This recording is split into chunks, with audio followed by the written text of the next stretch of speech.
Welcome to Off the Roster, brought to you by our founding partner, Proline. Betting on Proline is now easier than ever with their new app. Download it today and make things interesting. I'm Lindsay Dunn. That's Dan Riccio. Our buddy Cabby will be back on the show on Thursday. I am back in the homeland. I am back in Canada after covering the All-Star game in Los Angeles and in Dunedin, Florida. How's the weather for you, Linz? I don't want to talk about it. I do not want to talk about it. Oh man, you could freeze some water outside pretty quick. You've your picture's gotten a little wonky there, Linz. So we'll try to figure this out. But yeah, it's minus 15.5. So going from sunny Florida to the cold streets right now of the Big Smoke is maybe not the most comfortable. We'll get Lindsay back. A lot to come on the show today. Dylan Cease is going to join us. Well, he joined Lindsay during her time down in Dunedin at spring training. We'll also have Matt Larkin on as we get ready for the return of NHL hockey with the Maple Leafs getting back to action against the Tampa Bay Lightning. And we're, not quite sure if Austin Matthews is going to be back in time to captain his Maple Leafs as he was partying it up at 11 nightclub in Miami with the rest of his American teammates as they celebrate their gold medal on Tuesday. Today, they're going to be at the White House while the American women's team declined the invite to be at the State of Union address by President Trump. Have your own opinions and thoughts on it in the chat. We will not venture into that political right now, but there is a question mark if all the American players are going to be joining their NHL teams, and that includes Austin Matthews. It looks like they're having a good time. They are having a good time. Not that I say Canadians win gracefully, but I can't remember this being the case for the 2014 Canadian team when there we go. We got Lindsay back. I don't remember the Canadian Olympians back in 2014 partying at, I don't know, 11 nightclub in Toronto. I don't think there is an 11 nightclub in Toronto. I'm too old to know the nightclub names. I lived in band for 8 years, so. I just want everyone to know the backstory. We are on this call or like this link or whatever, our show for like an hour beforehand, just talking about things we want to talk about on the show and just life. And yeah, I love that as soon as the show started, my camera stopped working because also behind the scenes, the technical fun I've been having for the last week on the road, dealing with like the Wi-Fi signal possibly not working. And yesterday I taped an episode of 6-inning stretch with Whit Merrifield out tomorrow. And let me tell you the technical difficulties on that bad boy. I'm going to pull out my fake hair, but we're here right now. I know. Breaking news, some of my hair is not real. But if I may add to the joy of life, I'm wearing, if you're watching on YouTube underneath the Nation Network, make sure to like and subscribe. Yes, we'll have Matt Larkin, who is Daily Faceoff managing editor and senior writer.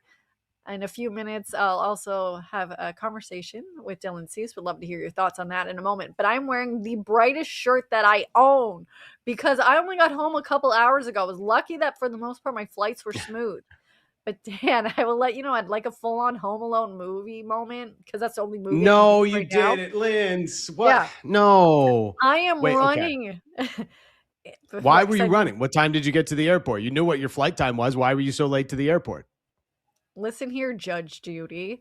I had a connecting flight, which if you are able to avoid at all costs, please do. But because my flights, I booked them a little bit later. This was the only option to leave as late as I wanted to because I was covering the game yesterday. Flew from Tampa to Washington. The flight difference between me landing to boarding was 45 minutes. So I'm sitting halfway on the flight that landed in Washington. So you have to wait for, I'm going to call them all the bozos, to get all of their stuff out of the overhead bins and forget everything about life and how to move at a decent pace. And then I get a text saying, hey, you're at this gate. It's a 16-minute commute. Like, oh my God. Oh my gosh. And yeah, while I may have been the queen of shot put coming in second at City of Regina for my elementary school, I am slow as molasses, my friends. I was great at basketball because I was crafty. I was sneaky. I was not fast. I can make some shots, but let me tell you, I'm running and I'm that person running with my backpack half open. My passport's falling out. My cords weren't properly put away. So I'm like dropping the cord of my MacBook, which you don't want to lose because it's $97 to replace that piece of garbage that doesn't stay in the wall half the time. And I'm running, like we're trying to like weave in and out of people, and at the same time getting some text from our boss about some stuff, and like trying to use Siri, which sucks. And I will let you know, I was not the last person to board the flight. I made it on Oh, time, but then it's like the joy of I'm like, will my luggage make it? So yeah, I got home a couple hours ago and I was like, this is straight out of a movie. But speaking of movies, I saw you should one have. battle Okay, wait. after another. Yeah, you tell me. Before we okay, that's very exciting. I will say, like, this is the kind of moment where you flag down the flight attendant and say, hey, I got a connecting flight 45 minutes. You got to get me a golf cart or something set up. I'm Lindsay freaking Dunn. Where's my golf cart to get me to my next gate? It's a 16-minute commute. I need a golf cart. You know, they would have done I it for should you. have. Can you imagine? Oh, that would have been fun to be on a golf cart. Go beep beep beep beep. I think me running was still faster than one of those carts, but it was just like one of those scenes if someone was to have the security footage of like my bag open, everything flying me, maybe like I don't know where. Then I like ran the wrong way as soon as I got out of the flight. It was a wild thing, but I watched one battle after another. I know that you and Great Cabby movie. brought this up, how it's a great movie, need to watch it, but I'll let you know how I watched it for no reason. I watched it through the person's screen sitting in front of me. So I have no idea what any of the dialogue was. And I Why jumped a wouldn't you couple just put it times. I'm on like, your I screen? like, I'm like, I don't even know where they were. So then the whole time I'm watching it, I never saw the ending. It was so intense. I don't understand what happened. And then things and characters, and like Sean Penn looks like a turtle in that movie. And it Yes, he was just, does. I don't know. I have no idea what happened, but it looked great and it was intense. Uh, It was. so It was let very me funny tell you, too. having no idea what any of the dialogue or any of the characters' names or that, it was a great movie. And I'm curious to see if our guest Matt Larkin has seen it, who is the managing editor and senior writer at Daily Faceoff. Good morning to you. Have you watched one battle after another? I have, Lindsay, and I watched it with full volume in a theater. It might have been opening night. I'm a big movie buff, but I have to say, you are absolutely cooking this morning, Lindsay. Just listening to you break down your travels, you're just on fire. I'm loving it. Thanks. I'm so tired right now, man. The bags under my eyes slightly concealed with all of the makeup I own and the bright shirt, but I am so excited to talk to you, as is Dan. I'm hoping we can do a little bit of a round table between you guys because what are we, 6 games until the NHL trade deadline for the Leafs, and they're in Tampa tomorrow. Then they're taking on the Panthers the next day. So my question for both of you, I'll start off with you, Max. You are our guest today. Do you think Austin Matthews will be playing in Tampa tomorrow? For those who do not know, he will be at the White House tonight with their leader of the United States celebrating them winning gold. And they were tearing it up in Miami last night. They sure were. I think if he plays, you're going to have to load manage him in case he needs to toss cookies on the bench.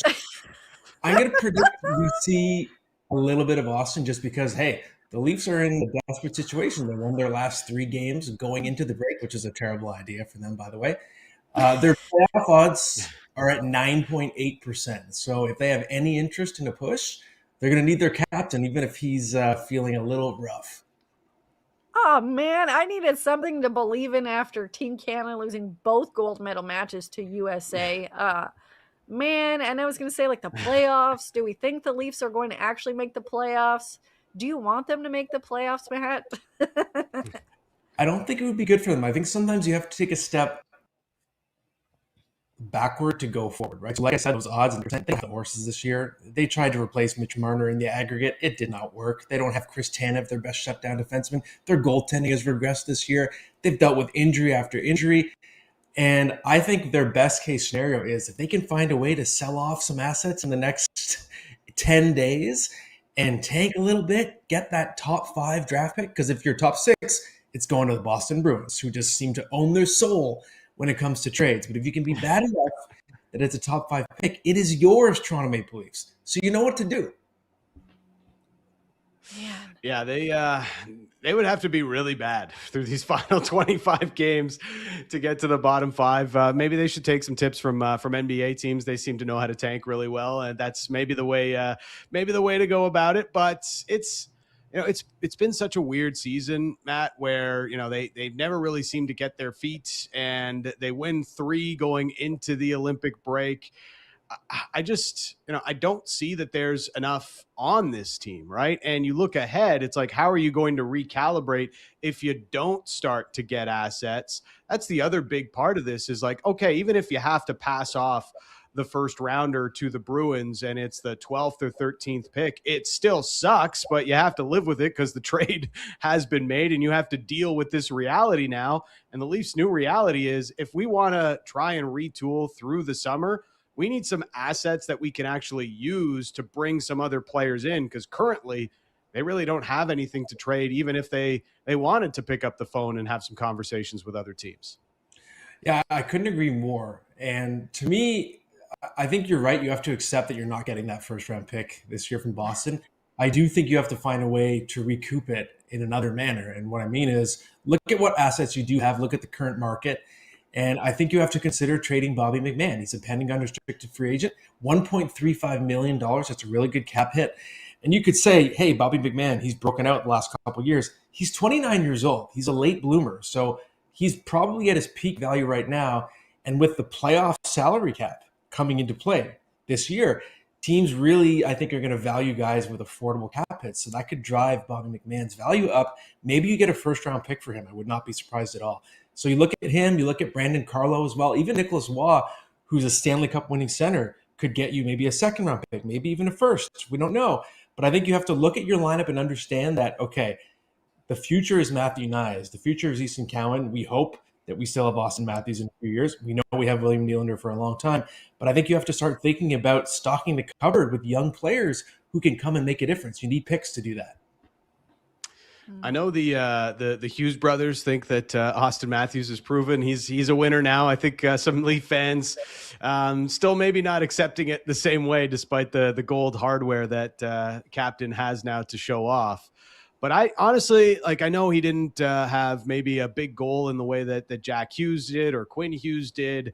At the same time, I thought we saw the best version of Austin Matthews during these winter games. I mean, he pretty much shut down the McDavid line in that gold medal final. And, he had a point in almost every single game the U.S. played. That's the version of Austin Matthews the Leafs need to get. They weren't getting it the first half of this season or a lot of last year. But if they continue to get that version of Matthews moving forward here, it's going to be a lot easier to rebuild this thing.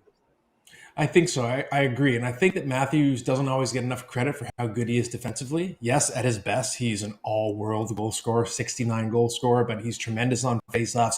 He's great at intercepting the puck. He's great in his own end all around. And I think we saw that in the Olympics.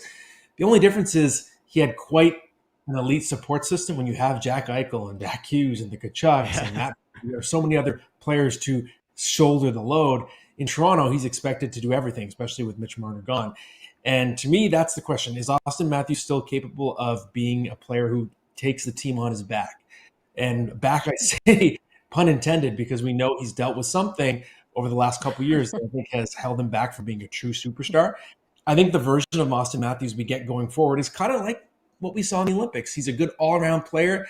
He's still going to be better than a point per game, but I don't think he's scoring 60 goals again.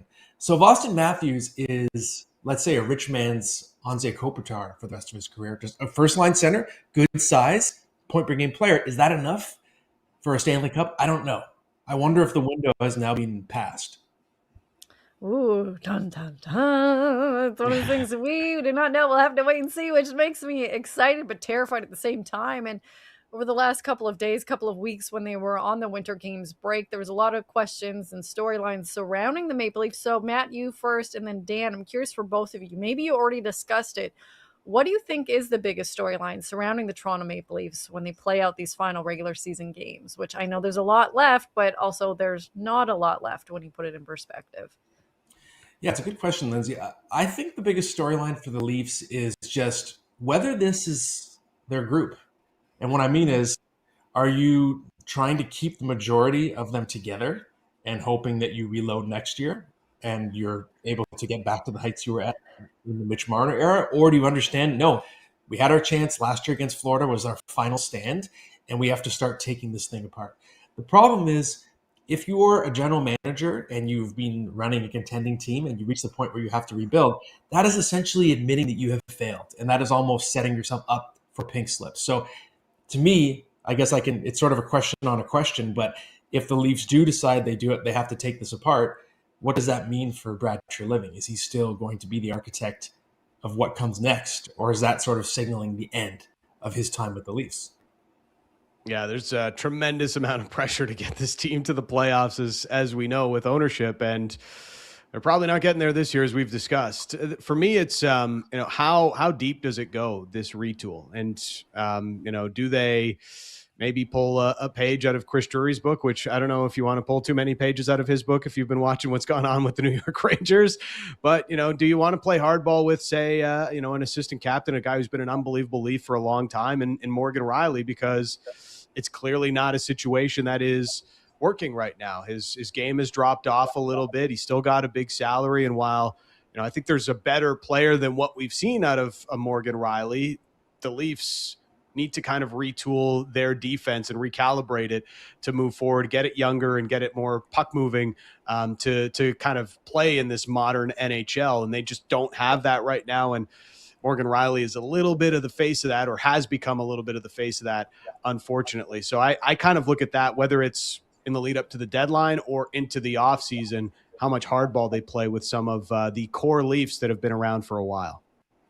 Yeah, it's a fair question to raise. And, when the Leafs were eliminated last year, a lot of people asked about, do they have enough toughness? Can they handle the Panthers? But I said, no, that wasn't what they were missing. Truly made them a pretty tough, rough and tumble team, Craig Berube as well. What they were missing was a defenseman who could skate the puck out of trouble. And it used to be Morgan Riley. He's on the wrong side of 30 now, and he's no longer that player. I 100% agree. The Leafs are missing their version of a Quinn Hughes, of a Cale McCarthy, a Jake Sanderson. They don't have that player anymore. It's a very hard player to find. So it's a matter of, are you going to get that player on the open market, or are you going to have to wait and draft that player as part of a rebuild? I'm not sure. But the catch-22 with Morgan Riley is, when a player's declining like that and he has control over where he goes, no movement clause, he's making $7.5 million, he doesn't have great trade value right now.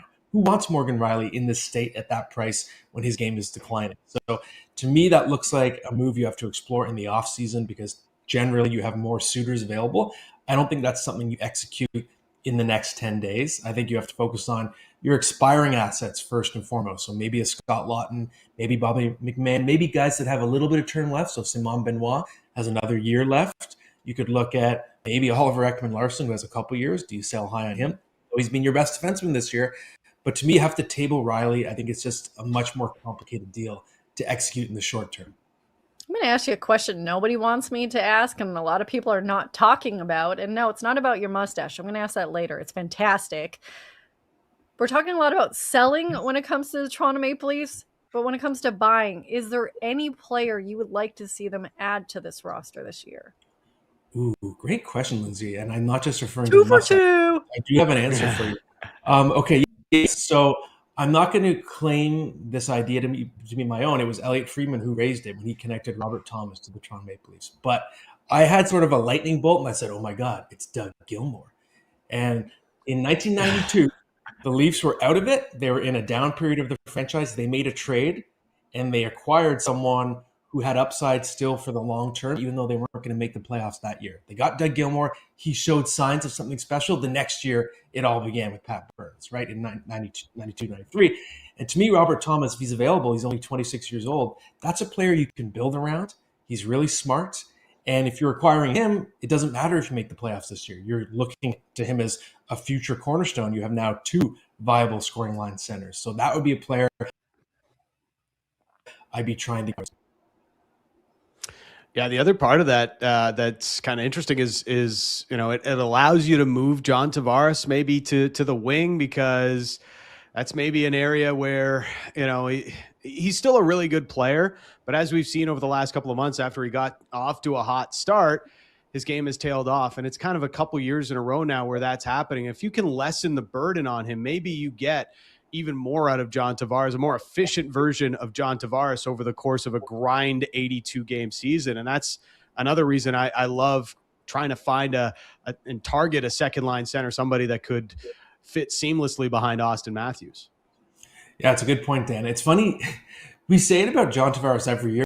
He's wearing down. You're seeing the signs of where he's not going to be able to play center anymore. And then he seems to defy the odds of aging, the laws of aging, and he has a great second half. He always finds a way to do it, but eventually it's going to catch up to him. And I do think he's someone who obviously is willing to do whatever it takes for the team, as evidenced by him taking the huge discount on his contract extension. So I do think that's sort of a good succession plan where you have Tavares taking a little bit less responsibility as he gets deeper into his 30s, for sure. Zooming out to like the rest of the league a little bit, like we already saw the Artemi Panarin trade. Are we going to see a Nazem Kadri trade? Like what do you see as some of the big names that could be in play over the next week and a bit here, Matt? So Panarin absolutely was the biggest domino. I think there isn't like a really major marquee player except for maybe Robert Thomas. I'm sort of looking more at teams. So the big dominoes, I think the Calgary Flames still have assets. It's Nazem Kadri, it's Blake Coleman as well, who would generate a lot of interest. And I'm looking very closely at the St. Louis Blues. Now that the Olympics are over, Jordan Binnington, I think he increased his value, even though he couldn't make that one final save. He showed a lot playing with an actual good team in front of him. And they've got Braden Shen, they've got Justin Falk, you've got Jordan Kyrou. So the Blues, I think, to me, are the most interesting team at the moment because the Flames have already begun their sell-off. The Canucks have already begun their sell-off, so have the Rangers. So who else is going to join the seller group? And to me, the Blues have some very fascinating assets to offer. I'm excited to see what happens. And the final question I will ask for you, we've had some fantastic guests on this program, including yourself. We had David Schneider of the Toronto Blue Jays on, who is a fantastic duster. Yes, that is what we will refer to mustaches. And in about 10 minutes, we will have Dylan Cease, who is rocking, I think, one of the best mustaches in MLB right now. We will eventually ask them about their mustache care, but when we talk about, lip fluff, I have no idea what people call mustaches. Who have people told you look like before I potentially do not insult you with who I think you look like? Well, I mean, just to be mentioned in the same sentence as David Schneider is a true honor. I wish I could hit left-handers like he can. Also, Shane Bieber, shout out for a very tidy mustache as well. For me, I usually get Travis Kelce because I have the squinty eyes and the eyebrows. So that's my most common one, although I don't think he has a stash right now. A young Tom Selleck, Magnum PI, let's go. He is awesome. That is meant as a compliment, my friend. So I'm now calling you Tom. So thanks for joining us so much, Tom. We appreciate you and your magical mustache for joining us today. Thank you, Lindsay. That is a tremendous honor. I mean, Tom Selleck is the absolute king, and my mom would be very excited because she loved him in the Magnum PI. Yes. Thank you so much for joining us. Of course, that is Matt Larkin. He is Daily Faceoff managing editor and senior writer, and it's, guess what? The most important and exciting days on the hockey calendar. Teams are setting up the rosters for a playoff push, freeing up cap space. You can fill up cap space if you want. I don't know what you're into, but adding future assets. Join the DFO crew on Friday, March 6th at 11 a.m. Eastern for the Daily Face-Off trade deadline special. I don't know where you were going with that, but I kind of wanted to. I mean, Matt's mustache was pretty majestic. I had to. Dylan Cease is coming up. I'm excited to see what that looks like in the interview. Davis Schneider yesterday in the Roomies chat. If you missed it, you can go back on our YouTube page and see the Roomies chat that Lindsay had with him and Ernie Clement. A lot of mustache talk there as well. But I kind of like, Matthews has a great mustache. It's more of like the modern, bro mustache kind of thing that's going on. But Jamie McCowan, one of the great mustaches in Leafs history.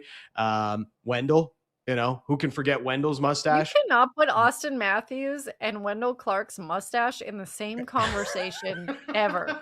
His mustache looks like he is just hitting puberty right now. No, needs to put some just for men in that stash to fill it out. I am very passionate about mustache talk because I'm not an age yet where I have one. Yeah, you may be calling me Grandma Lindsay, but I'm not there yet. I think it's fascinating because I always like guys will like Dylan Cease, his facial hair grows so fast. And then I know a lot of people growing up, like I know we are totally off track right now, but this is what happens with me.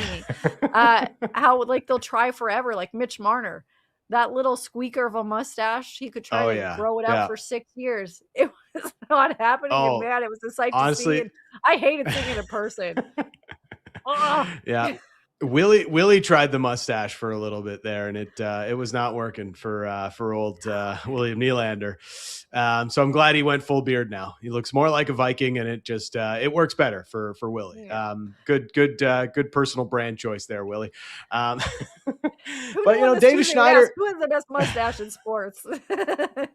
Dave, I never thought mustaches would make a comeback, but here we are. And there's a lot of things making comebacks over the last week that have kind of surprised me, but we'll leave that where it is. Goose Gossage, Raleigh Fingers, there were some great mustaches back in old baseball day. Raleigh Fingers may be the GOAT of all time. His mustache was and still lives on as one of the best ever. For my Atlanta McDonald, I once gave myself a concussion when I knew I would be interviewing him about mustaches in the league because I was so excited. There was a bunch of photos. This is a true story. There's a bunch of photos of mustaches on the passenger seat of the car of the news vehicle that I was going in, and I went to pick them up, and everyone's like, Lanny's excited for the conversation. And so I whipped the back of my head up and like, I have mustache photos, smashed my head on the vehicle door and gave myself a concussion. Best interview I think I ever gave because I had no idea what I was doing. That happens often. But guess what? The mustache conversation will continue when I interview Dylan Cease, which we'll have in a couple minutes. But we have to talk about the Jays hosting the Yankees at spring training. I did not want to see anything Yankees in person, so I flew back to Toronto as quickly as I could. The Yankees lose. But they played the Mets yesterday. Say it. Yankees lose. I don't say it very you can't well, start it and not finish it, even if that was terrible, Dan. Yes, it was. It was not my best. Was not my best impression. That's we know and you have some great ones in your wheelhouse. So yeah, the Mets yesterday, and I know there's a lot of new fans to the Blue Jays and Major League Baseball in general from what happened last year and over the last couple of years, so they may not be super in tune with what happens in spring training. And it's hilarious every time I open any kind of social media app that the storyline is Bo Bichette right now, whether or not he's doing whatever at third, second, non-first base, whatever he's doing. But there was a headline that's like, fans shocked and outraged that Bo was not at the spring training game against the Blue Jays. Most players in the situation of Bo Bichette, or hey, if you look at the Toronto Blue Jays players like Springer and Vladdy, they are not doing the 3-hour road trips and during spring training. They're at the player development complex working on their game. And that's when you'll see the young guys like any of the Jimenez's out there, taking practice or playing in the games. But there's no need to be outraged or shocked that Bo Bichette did not play yesterday. So don't click on that clickbait garbage that is out there because everybody knew he would not be there. Like, yeah, maybe he would have got there and given a wave to the fans, but there was no way he was playing and taking that 3-hour drive. So everybody, I like you all. Let's freak out about something else, including a home run that happened for one of the new Blue Jays yesterday. Dan, let's see your freak out and reaction. Tell the people. Oh, man. And relive that moment. I must have seen, I was watching the Kazuma Okamoto home run, 431 feet, by the way. I don't know if you guys heard about that. It was 431 feet that he hit that home run. So that's like a really long way. That gets out of pretty much every single ballpark, and he hit it to center field as well. I think I may have, it was one of those things where it's like, is this video 5 hours long? I just kept watching it on repeat. And it's, this is me in spring training. I see a guy hit a home run. I'm like, oh, yep, Okamoto. He's going to hit 212 homers this season. Yep. What the record 73. Yeah, he's going to hit 212. That's fine. He's going to hit more than one a game. This is totally happening.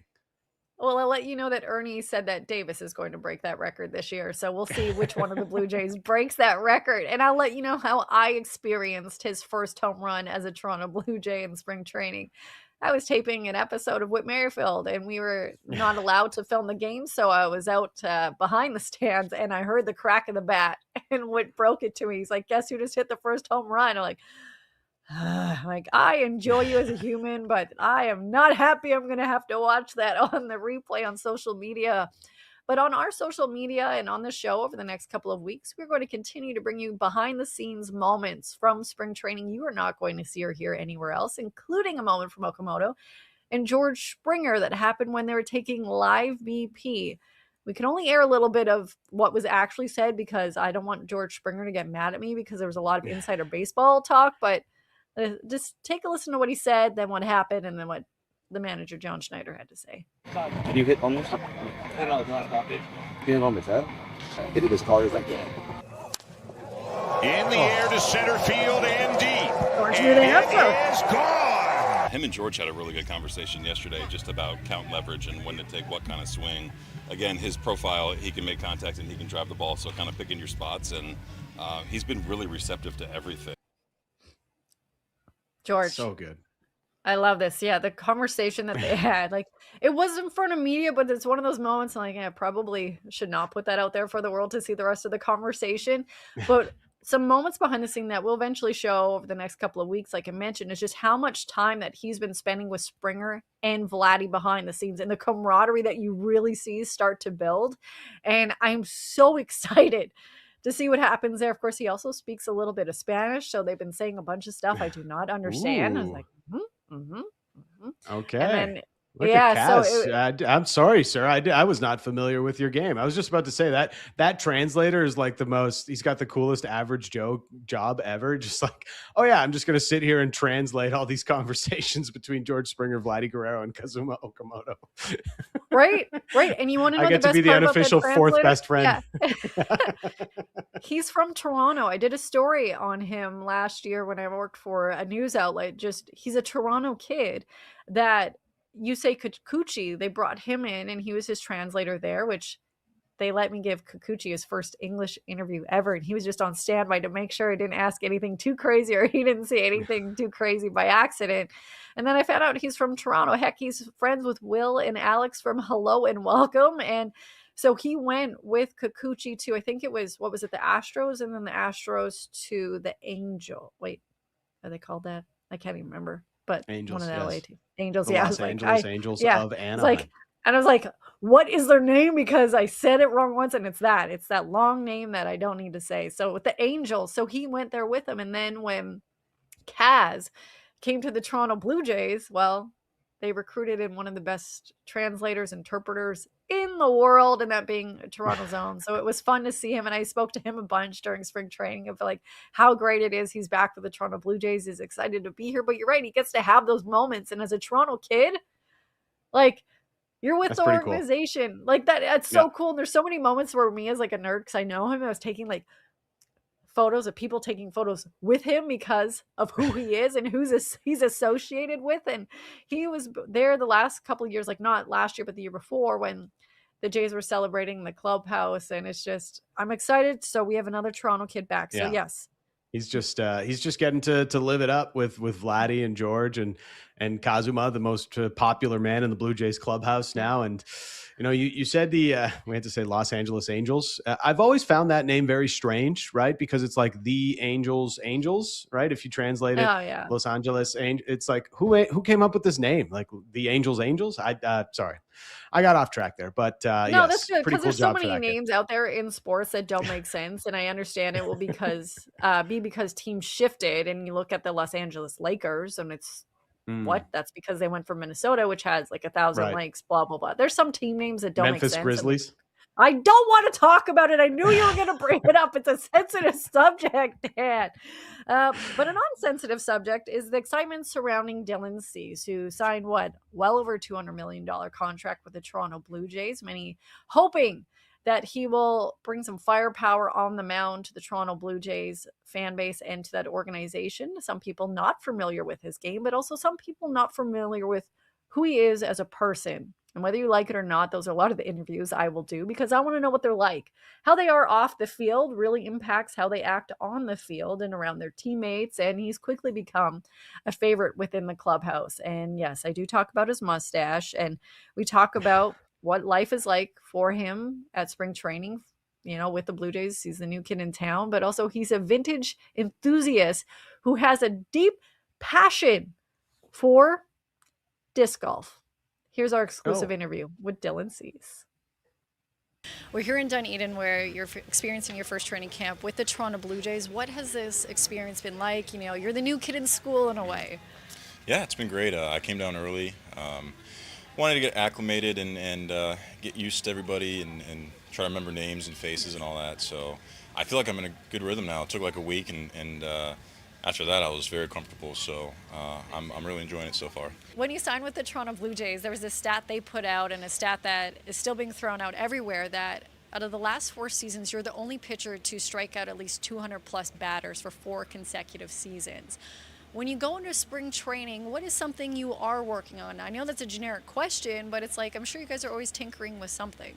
I'm just trying to, figure out how to be a little more consistent and be my best version more often. And I think the pitching development and the pitching staff side of things here is really good. And they've given me a lot of things to, focus and work on. And the thing with baseball and pitching is you can really only work on 1 or 2 things at a time, and especially spring training now when we're trying to get our mechanics and everything dialed in. There's a lot of steps you got to take with it, building up arm strength, getting everything locked in. So we're taking it one step at a time, but I've thrown one live, and the ball's coming out good, and I really like where my game's at. For you, I know some players love the live VP and some do not like it. How do you feel about it? Where do you stand on that? I like it just because it's like that next, phase of training in terms of, taking steps towards actual game. Bullpens are good, but when you get a batter in the box, it's different. So getting the visuals down, everything just speeds up a little bit. So I think they're very useful. When we talk about your new teammates, Davis has been known for the duster. He has the mustache. You thought that maybe you were inspired by his. You came in with the full beard, now rocking this. Is there any truth to this? Or are we just having conspiracy theories? Well, if you go look at some photos from 2022, I did have a mustache. So I've been on the mustache train for a couple years, but I get bored, so I mix it up a lot. Well, things that I love that you mix up a lot, the walk, the fit photos, or whatever it may be, of different vintage T-shirts on. People are talking about. Are you getting them from online or in stores when you're vintage shopping? Mostly eBay. I have gone to some stores, and I know everyone's been messaging me saying to check them out in Toronto, so yes. I'll definitely check them out there, but mostly eBay so far. When you're doing your eBay search, what are some of the keywords that you're putting in? It could be just vintage AOP, Disney AOP. If there's a specific movie I want to go after, there's some different movies have cool vintage stuff and designs, but no, it's mostly just like vintage AOP and just scrolling down and seeing what's there. Can you talk about some of the ones that you've already worn to spring training? People have been loving it. Yeah, so unfortunately the best one I wore, there wasn't any pictures of it, but I've worn, I think, a couple of Mickey Mouses and a Donald Duck, and then I wore my best one, which is my Aladdin Grail, my Aladdin Genie Grail, but we don't have any pictures of it, so I'm going to have to wear it again. You are going to have to wear it again. Did you at least take a picture of it? Oh, yeah, I got pictures of it. Yeah. All right, we're going to have to get our hands on those. What is it about the vintage tees that you love? Especially AOP, Yeah, I just think they're cool. They're kind of artsy, and then sometimes they're, obviously there's some cultural relevance to them in certain situations. So the time element of the fact that they're 30, 40 years old is cool to me. Some of the different designs and the artwork, and then the symbolism. Like I've got one that's... do you know the movie Interview with the Vampire? The old one with Tom Cruise and Brad Pitt? Yeah. I like that movie, and I'm like, you know what? I'm going to see what we got vintage-wise here. Okay, There's a cool vintage tee. It's got Tom Cruise in the background dressed as a vampire. I'm like, you know what? I like the colors. I like the design. We're going to go for it, I love that. I think it's so fun. One of my favorite vintage tees I have is from Over the Top with Sylvester Stallone. Have you heard of that movie? No, it's an arm wrestling movie. It's okay. He's I could imagine. Yeah, I could imagine that could be a good design. Another amazing moment that you have away from the field is disc golf. You own, I think, 2 different courses. Are we at 2? The love and passion from that, where did that come from? And then we'll get into the differences of the courses in a moment. Yeah, so my twin brother got me into it, and then during COVID, it's like all we could do. So it was like we're either going to sit inside all day or we're going to go outside and hike and play disc golf. So I got in it from there, and then when I was with the White Sox, obviously we'd play Detroit all the time, and Discraft, which is, in my opinion, the best manufacturer in disc golf, is based near there. So I would go hang out at the factory, and then became friends with Paul Macbeth, who is like the Tiger Woods of disc golf. Yes. So I don't know. I just I really enjoyed it, and then from there I just like to dream and try to do things big. So I've been trying. currently trying to make more moves in the industry, but certain things have to work out first. But now I'm kind of like coming at it from an entrepreneurial point of view, because I don't really play much anymore. I don't want to risk my body and my arm, so I have to get my fix in different ways, I suppose. I think people at home, when they hear that, you're not wanting to risk your arm in that, they're just like, Yeah, but the entrepreneurial stat, like you even Yes. have an apparel company Yeah. with this. So Yeah. you're really going in with that. And I Yeah, love we're how about much. to, yeah, we're about to definitely some things coming out with that. For me, it's like I can only do so much with it just because obviously I'm focused on baseball. So it's like it's about getting the right team and right people and having a vision. So I've made really good connections, and I'm hoping I'm able to kind of branch out and yeah, try to build a little empire with it. Fun. I love this. So with the two different courses you have, what is the dream and the design that you're hoping that people experience when they go there in the challenges? Because I've been Yeah. reading reviews about it. I Well, cannot wait to go. And so there's one actually in Brooksville, Florida, which is pretty close to here. There's a tournament coming up I think it's in a week, and I'm going to go check it out. But I mean, both of my courses are very hilly and challenging. Paul pretty much designed both of them, and he's got a high bar because he is so good at disc golf. So like a player like me, I can't even barely go play. Well, I can play the short tees, but they're very challenging courses. But I also like the scenery, so like I want the courses to look really aesthetically pleasing, and I mean that's the two main things really. I have to go back to the vintage tees for a moment. Is there a holy grail item that you've looked for? Like, I'm sure you can get it, but if you ever saw it in Yeah. person, you're like, I want this. There's so the number one vintage Aladdin tee is $5,000, and I can buy it now, but I don't want to spend $5,000 on a vintage Aladdin T-shirt. Smart The man. one I have, I think is cooler actually, but I don't know. I'm really finding new ones all the time, and it's I wouldn't say I don't have any off the top of my head that I have to have, but like I'll scroll through and I'll see one, and like last night there was a liquid blue, like an angel one where it was like a angel with a sword, just very cool. I was like, man, I have to have that. So anytime I see one like that, as long as it's not thousands of dollars, as long as it's kind of reasonable, I buy it. I like this. I like that you're a reasonable human. You also. Well, I try to be. You I try. don't know if I'm the most reasonable anymore, but I try to be. None of us are the most reasonable anymore. You also have Cease Collectibles, where you have the cards. I want you to know that one of the fans here actually made one of me. Oh yeah. So I'm saying, do you think that someone would give me more than 5 cents for my own trading card? Oh yeah, absolutely. If you signed them, for sure. Yes, man of the. Oh, 5 cents, Linz. That's a great price. I would. Somebody's going to pay it. Somebody. what I was doing there was testing on his personality to see how good he is at lying and how he would be as a Canadian. We're very much like, oh, sorry. And that passed all of my tests Yep. with flying colors. I think a lot of people did not know he has 2 disc golf courses. I learned a lot about it. I don't think a lot of people Yeah. know a lot, to be truthful, about disc golf, but that's fine. It's I also basically just acted like, golf, but with a frisbee. That's I know. that's disc golf. Oh, it's fascinating because the skill that you have to have. Like, I've hit so many people in the face with a frisbee. I was telling him that. Like, I do not want to go anywhere near anybody. They don't want me to go off the tee, but I'm excited to learn more from him. Also, we will eventually talk pitching and more of that with him. But AOP, I acted like I knew what he was talking about when it came to vintage tees. Do you know what that means? No, I have no idea. What's AOP? All over print. All over print. Okay. But I'll I've let you know learned right something now. new today. Yeah, me too. I learned so much during that interview, and he's just a lovely human being. And when I went into the clubhouse after, it's like he did show me that Aladdin photo that he loved, and it's one of his favorite t-shirts. He also showed me a photo of the angel t-shirt that he was looking at, and I was like, I told him, like, I need you to tell me how to properly bid on shirts, because he was trying to lowball the guy on this, because I do have a lot of vintage tees, and it's just nice to hear sometimes the passions that they have away from baseball, because it's not just baseball. And I think this Yeah. is the first time I've ever spoken to someone that owns 2 disc golf courses. So there's that. I would imagine that it is, and maybe he might be the only person that that ends up owning 2 disc golf courses. Just there's a high probability. I like that he's got a $210 million contract, but he still has some restraint to say, you know what, $5,000 for a t-shirt, that's too much. Like, yeah, I can easily afford this, but you know what? There's just there's a bridge I'm not going to cross, and that's the bridge. I'm not paying $5,000 for a t-shirt. I mean, if I had a contract like that, I'd have a bunch of like golf sets that I didn't even need or didn't even ever use. It's just like, yeah, I want this golf set, so I'm going to go buy it. But no, I appreciate that he's got that kind of restraint. It shows some willpower. I have none. I have no willpower. If I had a couple $1 million, which I know is surprising people, I do not have. I would own like 18 nacho cheese dispensers.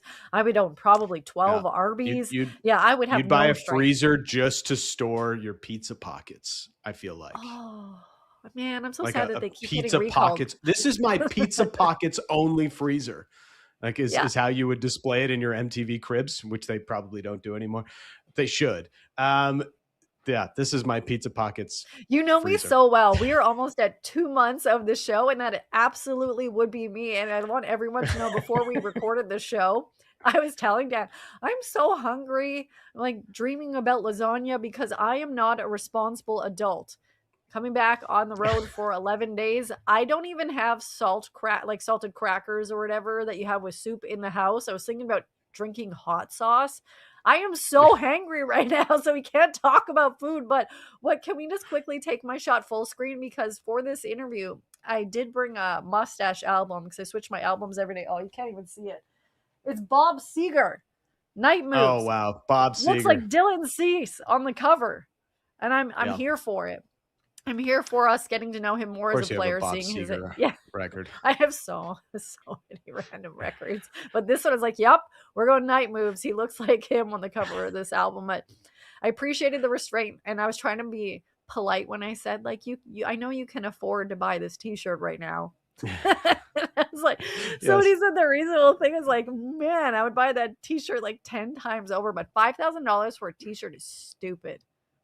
Yeah, it's quite a bit. It's kind of dumb, move. I Unless it's a T-shirt that will like put vitamins in your body and also keep you warm or cold and keep you hydrated. I would probably do that because you got to live the Marie Kondo lifestyle, like if it brings you joy, then just go and get after it. But then I found out Marie Kondo was a fraud, or at least somebody told me that, and it was like it just blew my mind. So I was very upset about that. Whoa. A couple questions. We're going to get TMZ in a moment. And guys, yes, everyone in the chat, I am curious where you're thinking about this because we're going to talk about Raptors and TFC in a moment. But TMZ, we have 2 TMZ things. And you're breaking news to me that Marie Kondo or whatever her name is a fraud. What? Does she have somebody else she's like clothes? She's a hoarder. Like, she doesn't preach what she practices is what it is. So that's, I'm sorry to like break this bad news to you, but she does not live by her own principles in all the videos and the books that she wrote. You know what? I'm shook right now, but when you think about the life we're in, all those life coaches out there, a lot of them, not all of them, they don't practice what they preach. I know a lot of people who are life coaches that don't have like any experience in life, and some people that are also professors in journalism that have no experience in the journalism world. So the world is full of frauds. Do we want me to go on that rant right now? Let's save that for another day. I'm getting spicy right now, guys. I'm hangry. Get me a Snickers. Well, no, I'm here for it. Somebody get some lasagna to Lindsay, though. I think she's gonna need it. I'm gonna have to call it in and maybe get it Ubered over to you. That's what good friends do. And you also, as a good friend, broke some other TMZ news to me today. I have not checked out TMZ's website since the late Kobe Bryant died. Very random fact because I hated that they broke the news before his family found out, and then they went down a whole rabbit hole of putting up some garbage stuff on their site. But they had something great today that you need to tell the people about because hockey all over the US of A. They care today. Yeah. That's a terrible screenshot. Yeah, that's great screenshot. I couldn't believe this. Like it popped up on my timeline yesterday, and I was like, "What is going on?"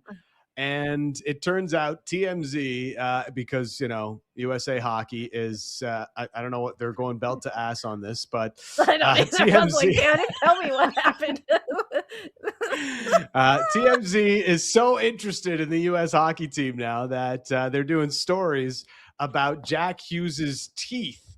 And they interviewed some kind of an oral surgeon to discuss the kind of surgery Jack Hughes is going to eventually have. Like, this is the level we've got to. This was the moment that hockey south of the border needed, because they just, for whatever reason, hasn't really caught on. You know, you see the TV numbers. It's like, man, the TGL league gets higher ratings than NHL games do in the regular season. It's like, well, this is the moment. Jack Hughes and his oral surgeon on TMZ.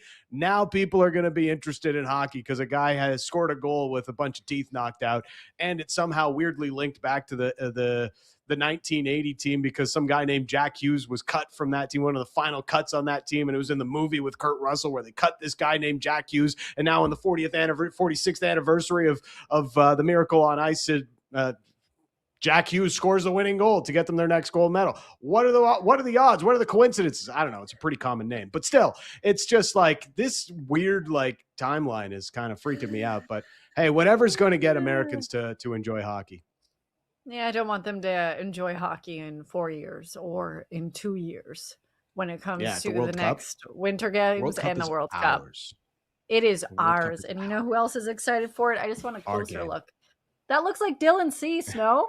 It does look like Dylan Cease, actually. Quite a bit like Dylan Cease.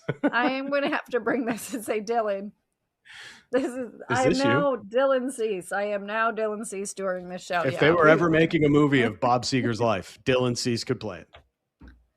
We deserve some royalties on this because that's a great idea. When he's done his career in 27 years, we are now his booking agent for the movies. Let's get back on track and talk about the Raptors, which we're hoping for a movie ending to this season. I would love for them to hoist Larry O'Brien at the end of the year. I'm getting ahead of myself because, yes, they are on a 2-game winning streak going into tonight's game at Scotiabank Arena. They are hosting the Oklahoma City Thunder, who are without Shai Gilgeous-Alexander, SGA, Mr. MVP, Mr. Canada, phenomenal athlete on the court, and I'm hoping that he has a great summer games next time that they happen, because unfortunately that was a disappointing outcome. But in the chat, can you please give me another term besides this is a measuring stick game? I know before when there's some kind of measuring thing we need, I used hot flaming Cheetos.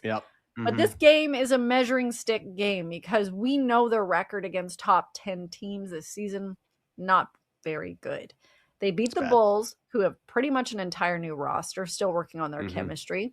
Then they beat the Bucks. Bulls have guys flipping the bird to the net because they can't drop any free throws. So that's where the Bulls are at right now. Fine. That should be on a t-shirt. I would buy that t-shirt. I flip off things all the time in my car. People cut me off. I flip off the floor because I don't want to actually that I'm flipping off someone. Sometimes if I stub my toe, I will flip off my toe. Welcome to my mindset. I love that. But yeah, that's where their mindset is at. The Bucks, they're without Giannis, and that team, if you've been following the headlines, it's just not been a great season for them. So I do not put a lot into those games. Tonight's game, whatever we're calling it in the chat, that's not a measuring stick game, but it's a measuring stick game, Dan. Yeah, I don't care that they're without SGA. This is still a fantastic roster. When you look at this game, how are you feeling about it? And what do you want to see from them? Well, I'd like to see the Raptors get a win or get a few wins against some of these upper echelon teams in the NBA. And sure, OKC isn't what they are hopefully going to be in the playoffs for them as defending champs, but still a really good team with, the way they started the season, 23-1. Raps already have one win over them, but, that could be a nice sign of the season that, they could sweep the OKC Thunder. They are the only team, though, that the Raptors have beaten that's currently a top 10 team. Well, maybe Cleveland has kind of creeped in there, and the Raps had their way with the Cavs earlier this season, but this is kind of just like the recurring storyline of the Raptors year where, okay, here comes a bigger game on the schedule, and they seem to flop and not have success in those games. This is an interesting back-to-back where you got Wemby coming tomorrow night with the Spurs as well, and I'm looking for progress. And at the same time, it kind of it puts the NBA season and everything that's going on with the NBA and Adam Silver and his anti-tank rules that the NBA is going to put in over the course of the summer. It does, sort of speak to the larger conversation in the NBA right now, and that is there's too many meaningless regular season games. Adam Silver has kind of hinted at it himself in the past that there's too many meaningless regular season games. SGA, bless him, he's one of the few stars that only misses games when he's actually hurt, whereas many stars across the league are getting load managed and just missing games because they don't want to play on back-to-backs and things of that nature. And it's just really, really been an issue for the NBA because the regular season on a lot of nights, you can get some incredible performances. You can see Wemby do some amazing things, and that's always going to be a reason to turn on your TV or pay for a ticket to go and watch. But ultimately, when you think about the games from a standings perspective, there's too many meaningless games. There's too many teams that we know who they are very early in the regular season, and there's not much more to find out as you rattle off the final 50-ish games of the year. And that's the problem the NBA has, because we go to the playoffs and it feels like the exhibition season has ended. And I don't know how they change that. I really don't. Baseball was kind of the league where it was like they need to figure some things out, and they made some changes and it's revitalized the game. The NBA is that league right now where they're looking at themselves internally. How do we make the regular season more meaningful? And it can't be just this gimmick of the NBA Cup. There's got to be more here, because clearly our fans and our product is showing that this isn't what it used to be, and we've got to find some ways to change how this has started to play out. And the NBA is being proactive about it, but as it currently stands, the truth is there. There's too many meaningless regular season games in the NBA. Man, I disagree with you. And we're going to get into that for a couple of reasons. But first, I will say, talk that talk. But I will have a nerd alert moment. Do I get to talk that talk when you disagree with me? I'm here for I'm trying to be nice. Talk that talk, Dan. I don't even know what words I just said. I'm sorry. All right, let's hear the rebuttal. I'm all ears. So, baseball has too many damn games. They need to tone down their schedule. And for the people that watch every game, bless you for your patience. I don't even watch every Toronto Blue Jay game, especially when they're on the road. I go try to have a life. NBA, when you're saying, hey, you kind of know the teams at the beginning of the season, I don't think anybody and their mother had the Charlotte Hornets being where they are right now. Yes, maybe the ball guy going in an accident, he's a terrible driver. That was definitely on their bingo card. But there are so many storylines that develop throughout the season, which I don't think is that long. And I know now that a lot of people will disagree. Every single game you're looking at, hey, what's going to happen? You look at the Toronto Raptors, you may think this is a meaningless game for the standings, but it is important. You look at, hey, is Grady Dick finally going to come back? Every single game for me, there's a storyline you will want to watch. And maybe I know I am that nerd and I'm a sicko that will be watching a random game between the Miami Heat and Houston Rockets when they don't have any of their starters in, because when I'm watching it, I'm like, hey, these players, a lot of people don't know who they are. Yes, I'm a nerd and know their stats, but we can see how they're going to improve. This impacts their contract that they could be getting up to, that they could potentially be in a contract year, or how it will impact their trade implications. For me, I want more games in the NBA, and I know people are going to disagree with it, but I think so far, even throughout this season, I know we don't need more games.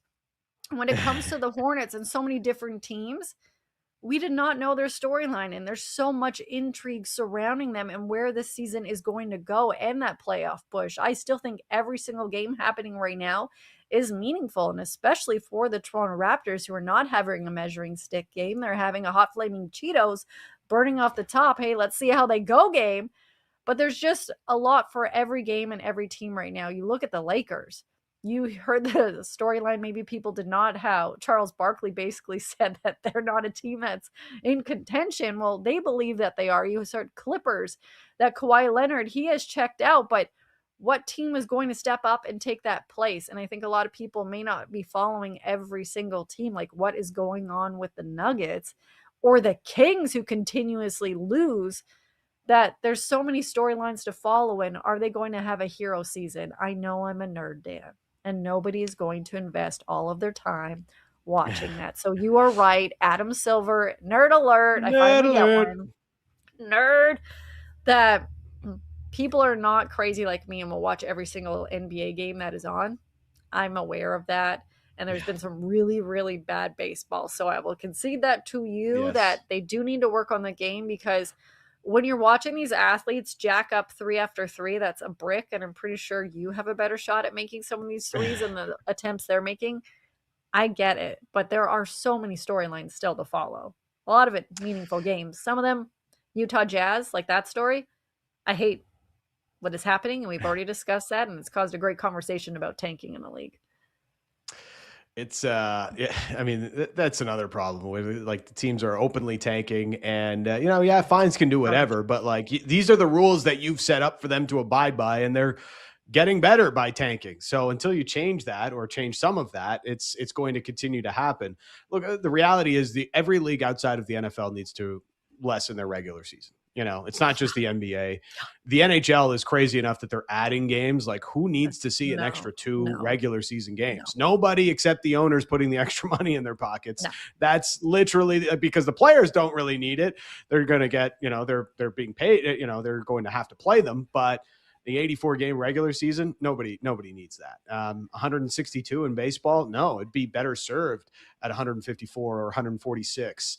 100%. And I think if you lessen the amount of games, you get a better product on the court, on the field, on the ice, whatever it may be, because the players will be more, available. They will have more to put out on the court on a night to night basis. And we're seeing it, SGA's been hurt. Guys are hurt all across the NBA. Even the ones that are being load managed, they still get hurt. It's hard. The grind of these back-to-backs and 3s and 4s, all the travel, it's gotten to guys. And, all these leagues, because they're so greedy, they're finding ways to add more games to their schedules when it should be, we need less games on these schedules, and we'd all be better served for it. Yeah, unless you host a daily sports show. We do need those games. We need lots of games. Well, we need lots of that's a great point, Lindsay. Take it back. Take it back. What? Forget everything I said in the last 10 minutes. No, I'm just trying to, I do understand. It's not that I disagree. I just think there's another side to also, like, I do think there's a lot of meaningful games, but we definitely can tone it down on the schedule. Do not add more games. I was just trying to get people riled in the chat, but there's too many damn baseball games, and I love baseball. So we'll see what happens. We'll see what happens in the NBA tonight, because there's a couple of teams that were having travel delays, including the Brooklyn Nets, who had to stay in Atlanta for a couple of days. My understanding is their flight finally took off for the game that they're supposed to play tonight. I have no idea what's going to happen. I'm just happy that I had no travel delays, because I ran and I caught my flight. And you know what? We're hoping Dan goes 2 for 2 this week, because it's time for your Proline pick of the day. The new Proline app is here, and betting online with Proline Plus and betting in store with Proline are both easier than ever with the new Proline app. And it's more sports, more leagues, and more markets than ever now, with more ways to same-game parlay your favorite sports, including baseball, for closer to baseball season. I just totally read a Ron Burgundy moment, but anyways, closer to baseball. You know what? You can get closer. Dan, what do you have? I read what I was not supposed to read, and I love it. Well, tonight we do have the Raptors back on the schedule, and we do want to see what they can put out against the OKC Thunder on home court. So we are going with a hometown play, as we've got Brandon Ingram to get over 21.5 points via the Proline app. Ingram's been the best scorer on the Raptors all season long, and they're going to need him tonight against the OKC Thunder. Dan, I'm going to let you continue the good times before I get you to discuss what happened in your gym. I'm going to let you have the honor of promoting who's on our show tomorrow. We're talking baseball. Gianpaolo Morosi. No, I think he'd probably be mad if I called him that. Well, maybe he wouldn't. Maybe we could try. We could throw it to we could introduce him that way tomorrow and see how he reacts. Yes, John Paul Morosi, the great JP Morosi, Baseball Insider, is going to join us tomorrow. I believe he was in Milan, and he might be wearing his American colors, celebrating the American hockey win on both the men's and women's side. But we'll deal with it, because JP is a genuine nice guy. So we will excitedly bring JP on the show, despite his cheering for the American hockey teams. Yeah, he's nice. Doesn't mean I won't virtually punch him in the face for that. No, I'm kidding. He's such a lovely human. But Dan, you and I are so different. I am not a morning person at all. And I'm talking like 9:30 a.m. is still too early. So a 10 a.m. show is very early for me. But you are also a night owl. But you go to the gym before the show, pumping the iron. And okay. What happened? Because I don't know the backstory of this. So there are days where I somehow get myself out of bed after a couple of hits on the snooze button and make my way to the gym before the show starts for 6 a.m. workout, and then I'm ready to go for around 7:30, 8, get some breakfast in me, and we hop on our pre-show call for 9 a.m. And I was at the gym, and I was on the Stairmaster, watching some of the highlight shows, and suddenly the power just completely went out. It dropped. Like my Stairmaster kept working and some of the lights were still on for a brief moment. And so I just kept doing the Stairmaster thing. And literally everybody else in the gym kept doing their workouts as if nothing happened. It was the strangest. I thought people would be yelling oh, what's going on here? What happened to the power? No, everybody just kept on with their workouts as if nothing changed. It was the strangest thing. And then a minute or so later, the lights and the generator completely dropped off. So my Stairmaster stopped working, but people were just continuing to lift and get on some of the weight machines and pump iron as the lights were off. No, but every single gym rat in there was still going as if nothing changed, despite the fact that they were in complete darkness. It was one of the strangest things. And then eventually some of the workers there, they came around and they were like, we're going to have to ask you to leave in about 10 minutes. So we're closing because the power's out. There was an accident and we're not going to be able to get the power on anytime soon. So can you please leave? Yes. Stop your workout. Please leave. Can you please stop working on your glutes with the Stairmaster and leave, kind sir? He's getting his buns workout in the AM. That's so weird. I can't even imagine them watching why is everyone still working out? Clearly the power is out and there's no power. The power has been on in my gym the entire decade I've lived here, and that keeps me away from it. Thank you. You are a nice little development here. That is, I don't even know, but strange. The power I'm not is going to be on. That is just that's like a skit from Seinfeld. It's so weird. But the power will be on tomorrow and an off the roster first, because Dan and I will be in our temporary studio as they continue to build our permanent home that we'll be in a couple of months.